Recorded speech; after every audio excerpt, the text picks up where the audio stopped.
Hello नमस्कार साथियों। स्वागत है आप सभी का आपके अपने YouTube चैनल विद्या जोन पर। और आज अपन बात करने वाला है यहाँ पर राजस्थान के कुछ महत्वपूर्ण उपनाम से संबंधित जो व्यक्ति हैं उनकी चर्चा करने वाले हैं। यानी कि 10 महत्वपूर्ण उपनाम आज मैं आपको बताने वाला हूँ इस वीडियो में। जैसे कि पहला आपके सामने दिख रहा है, राजस्थान की मोनालिसा किसको कहा जाता है, राजस्थान की उड़न परी किसको कहा जाता है। ऐसे ही बहुत सारे आपके 10 महत्वपूर्ण चीज़ें आज आपको बताने वाला हूँ।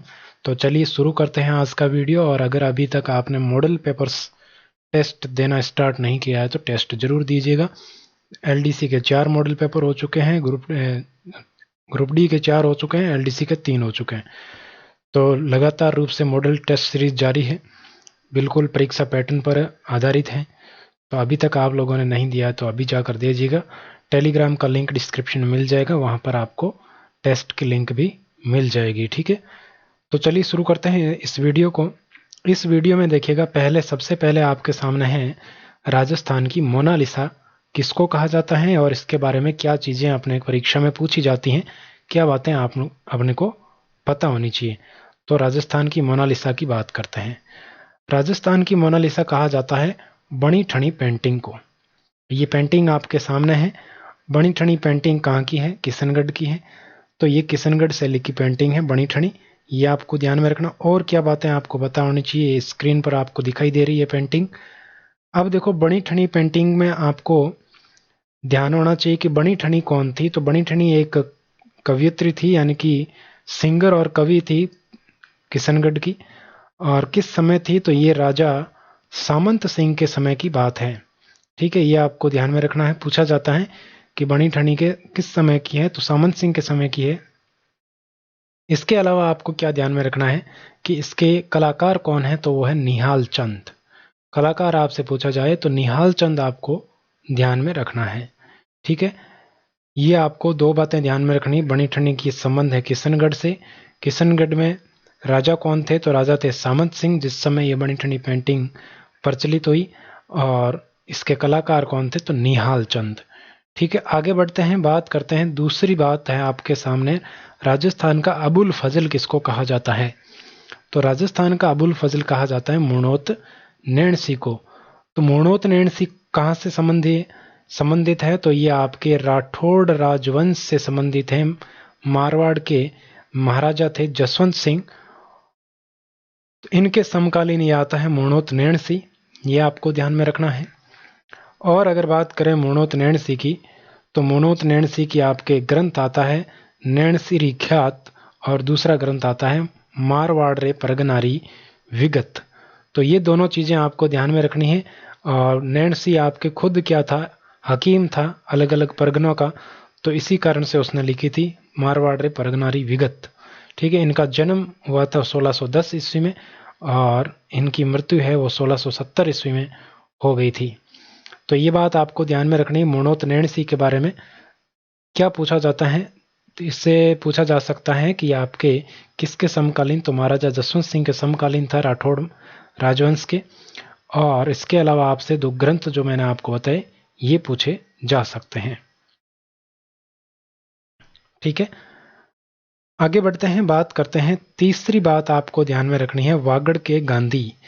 वागड़ के गांधी के नाम से किसको जाना जाता है? तो वागड़ के गांधी की अगर बात करें तो वागड़ के गांधी के नाम से जाना जाता है भोगीलाल पांड्या को। अब भोगीलाल पांड्या कौन है? तो ये एक फ्रीडम फाइटर थे, यानी कि स्वतंत्रता सेनानी थे और एक सामाजिक कार्यकर्ता है। कहाँ के हैं? तो ये डूंगरपुर से संबंध रखते हैं। डूंगरपुर आपके राजस्थान का है। अगर बात करें तो इनको पद्म भूषण दिया गया गवर्नमेंट ऑफ इंडिया के द्वारा, भारत सरकार के द्वारा। ये ध्यान रखना, पद्म भूषण दिया गया है। ठीक है, कब दिया गया? तो 3 अप्रैल 1976 को दिया गया, 1976 को। ये आपको ध्यान में रखना है। और इनके जन्म की अगर बात करें तो इनका जन्म हुआ था 13 नवंबर 1904 को सिमलवाड़ा में। और इनकी मृत्यु यानी कि देहांत कब हुआ? तो 31 मार्च 1981 में इनका देहांत हो गया था। तो इनके बारे में महत्वपूर्ण बात क्या है कि वागड़ के गांधी के नाम से इनको जाना जाता है। भोगीलाल पांड्या को इनको पद्म भूषण दिया गया भारत सरकार के द्वारा। ये एक स्वतंत्रता सेनानी थे। इनका संबंध कहाँ से है? डूंगरपुर से है। ये बात आपको ध्यान में रखनी है। आगे बढ़ते हैं, अगले है आपके सामने राजस्थान के लौह पुरुष। किसको कहा जाता है? तो राजस्थान के लौह पुरुष के रूप में जाना जाता है दामोदर लाल व्यास को। दामोदर लाल व्यास, इनका जन्म 9 नवंबर 1909 को हुआ मालपुरा टोंक में। मालपुरा आपके कस्बा है टोंक जिले में। ये टोंक जिले के विख्यात है, यानी कि प्रसिद्ध व्यक्तित्व है, हस्ती है। इनके द्वारा आपके राजनीतिक कैरियर में, अपनी राजनीति में कैरियर बनाया गया। और जो इनकी खास बात है, इनके द्वारा राजमाता थी गायत्री देवी, उनको हराया गया था 15,000 वोटों से। तो ये बात बहुत महत्वपूर्ण है। 1967 ईस्वी की बात है। 1967 ईस्वी में इनके द्वारा चुनाव लड़ा गया और राजमाता गायत्री देवी के सामने, और राजमाता गायत्री देवी को 15,000 वोटों से हार का सामना करना पड़ा था। तो इसीलिए दामोदर लाल व्यास आपके बहुत ही प्रसिद्ध है। राजस्थान के लौह पुरुष के रूप में इनको जाना जाता है। आगे बढ़ते हैं, तो इनकी एक बात और ध्यान में रखनी कि 1976 को राजस्थान के लौह पुरुष का निधन हो गया था। अब इनका संबंध कहाँ से है? तो इनका संबंध है टोंक से।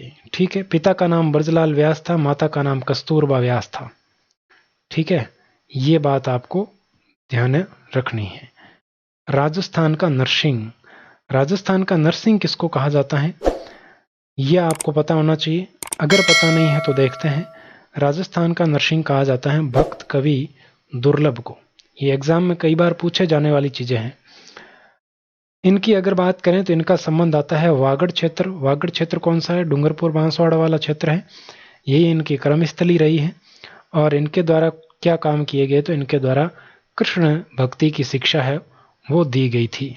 इसके द्वारा भक्त कवि दुर्लभ के द्वारा। आगे बढ़ते हैं। अगला आपको ध्यान में रखना, वागड़ की मीरा। वागड़ की मीरा के नाम से कौन विख्यात है, कौन जानी जाती हैं? तो वो है गौरी बाई। यहाँ पर बहुत ही महत्वपूर्ण चीज ये है कि गौरी बाई और गौरी देवी अलग है। गौरी देवी आपके जोधपुर से संबंधित हैं, जबकि गौरी बाई का जन्म आपके डूंगरपुर में हुआ था। ये भी आपके क्या है, गौरी बाई भी कृष्ण भक्ति में लीन थी मीराबाई की तरह, इसीलिए इनको वागड़ की मीरा कहा जाता है। और इनका जो संबंध है वो डूंगरपुर से होने के कारण वागड़ की मीरा कहा जाता है। डूंगरपुर वाले क्षेत्र को वागड़ कहा जाता है, डूंगरपुर बांसवाड़ा के क्षेत्र को। अब इनकी खासियत क्या है? तो इनमें जो इनके द्वारा रचित पद है, यानी कि जो रचनाएं की गई कृष्ण भक्ति से संबंधित है, उनकी जो रचनाएं हैं मीराबाई के समान है बिल्कुल ही। उनमें माधुर्य भाव और विरह की परिपूर्णता रहती है, बिल्कुल मीराबाई के रचनाओं के समान।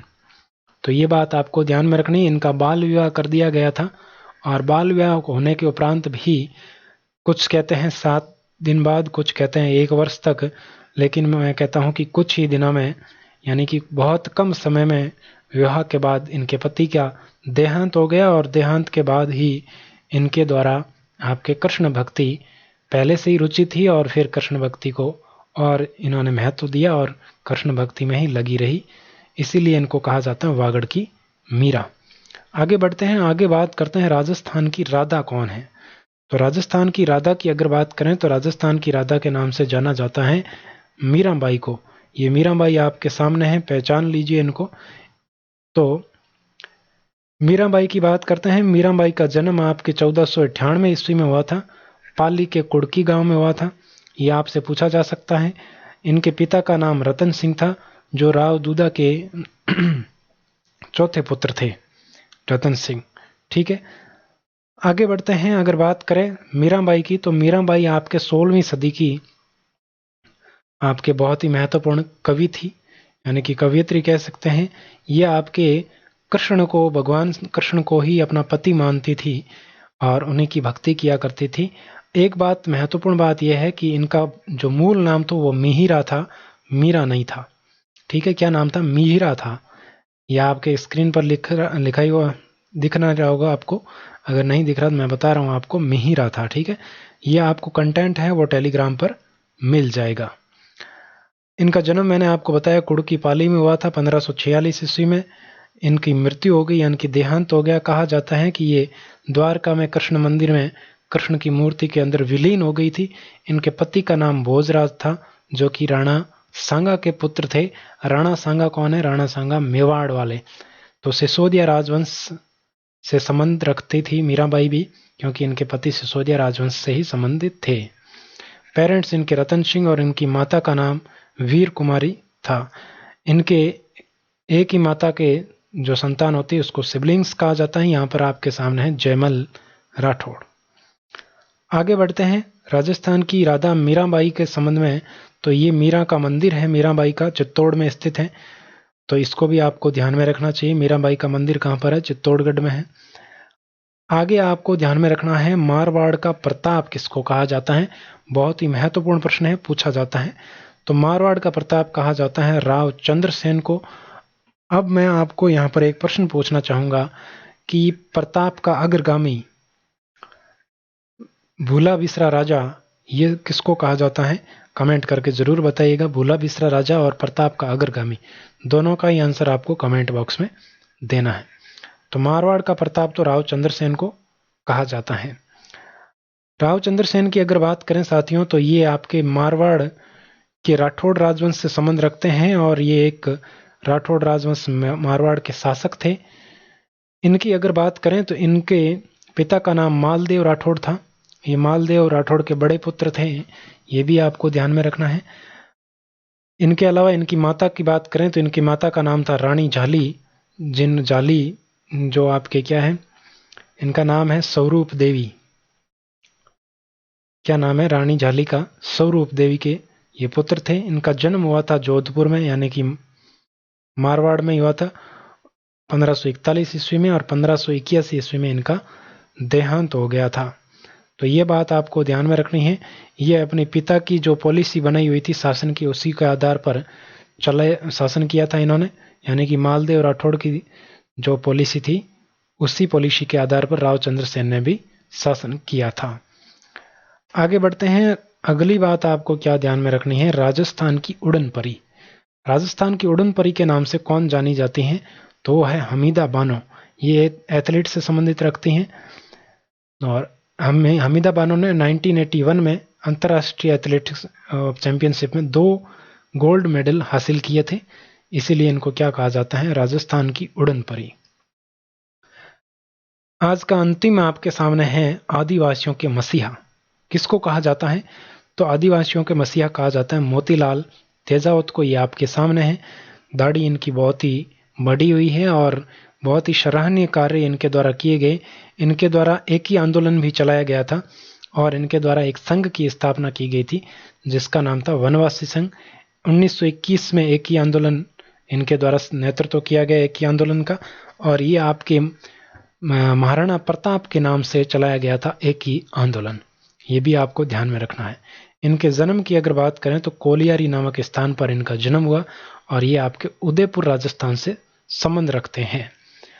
तो ये बातें आपको ध्यान में रखनी है। ये था आज का सेशन। उम्मीद करता हूं कि आपको सेशन पसंद आया होगा।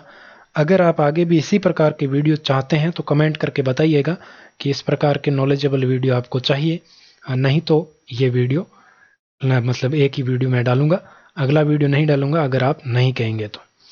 ये कंटेंट की PDF है वो टेलीग्राम पर मिल जाएगी, तो वहां पर आप जुड़ सकते हैं। टेलीग्राम का लिंक डिस्क्रिप्शन में दिया हुआ है। अगर क्लास अच्छी लगी तो अपने साथियों के साथ ज़्यादा से ज़्यादा शेयर कीजिएगा। बाकी की बातें करते हैं अगली क्लास में। Thank you so much. Good bye.